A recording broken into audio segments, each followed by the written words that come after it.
तो जीवात्मा कहाँ बैठी हुई है? इन्हीं दोनों आँखों के बीच में एक सुराख है, उसी सुराख के पास में वो है, वहीं पर है। उसी सुराख से इसमें बैठाई गई है, नीचे डाली गई है, और वही सुराख जब खुलता है तब उसी के द्वारा ये निकलती है ऊपर की तरफ।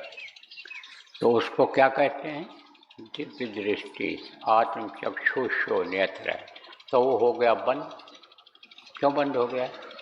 जैसे आप उदाहरण देकर आपको बताता हूँ, कोई कमरा है या बाथरूम है नहाने का, तो उसमें सुराख होता है पानी निकलने का। अब अगर वो बंद हो गया तो पानी निकलेगा? पानी बाहर नहीं जाएगा, कमरे में ही फैल जाएगा, उसी में रहेगा। ऐसे ही ये जीवात्मा निकल नहीं पा रही है, वो बंद हो गया सुराख। कैसे बंद हुआ?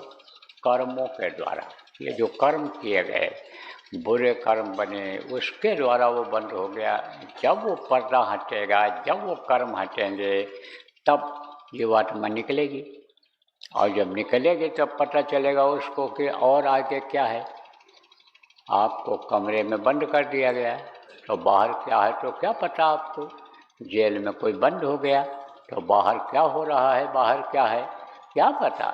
बड़े बड़े बदमाशों को आँखों में पट्टी बांध करके ले जाते हैं कि कोई चीज़ बाहर की देख न पाऊँ, कौन चीज़ कहाँ है, कि दीवार फांद करके और ऊपर से कूद करके निकल जाएं। तो ये सब उनको किया जाता है।